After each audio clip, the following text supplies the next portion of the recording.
Hey guys, as the discussion has been going around about the SNAP food benefits program, I've been thinking a lot because I've gotten a lot of comments on some of my shorts about how the Christian church historically was the ones that took care of the poor. That we as a church were the ones who took care of widows and orphans. Were known for saving babies from trash heaps. Fast forward 2,000 years later, and now we have programs that look like charity, but they're steeped in bureaucracy. They're steeped in government funding. And I ask, how did we get here? And it seems to me that whenever you question these things, you're told, well, wouldn't Jesus take care of these people? But I look at it and I think, well, I don't think Jesus would do it in this sort of way. Essentially, you look at what these programs cover. You can buy soda pop and candy and cakes on these programs, and essentially the government is funding diabetes.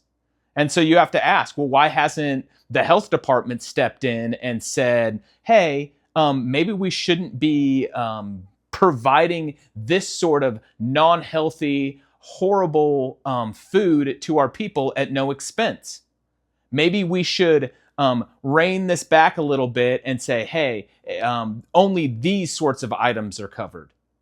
There are programs like that, programs like WIC that have very selective things, yet we have the EBT card that you can swipe on any sort of food item, and there are very few regulations on what is allowed to be purchased on such a program.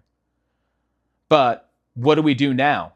We are in this place and we can talk about as a church what we're supposed to do, but we really don't have a ton of options because it's been decades and decades that the government has been taking care of this. And yeah, there's a lot of churches that have food pantries and these sorts of things, but are they big enough? Will they function well enough if these programs cease to exist?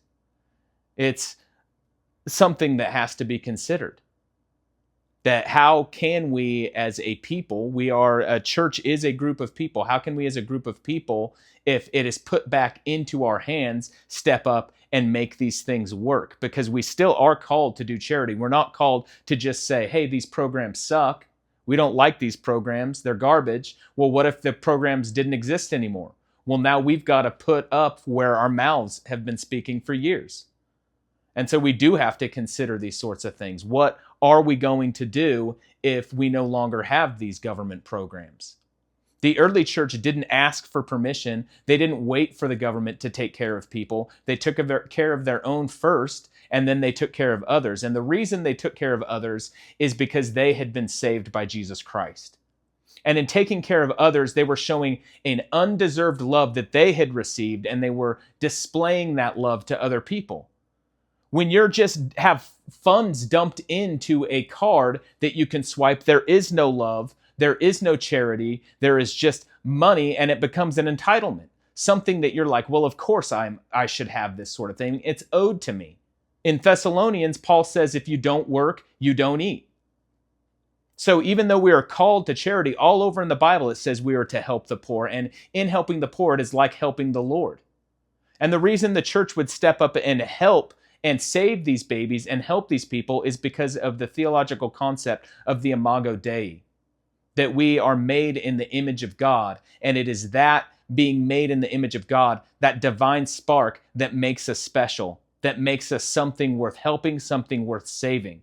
And the church took that at heart, is that we are a special creature made specifically in God's image, and that people matter more than any animal, anything on this planet. And we've completely lost that as a society. But if we're going to take these things back, we have to have a good game plan. And so that's just some of my thoughts. If you have any ideas on a game plan, I'd like to hear it.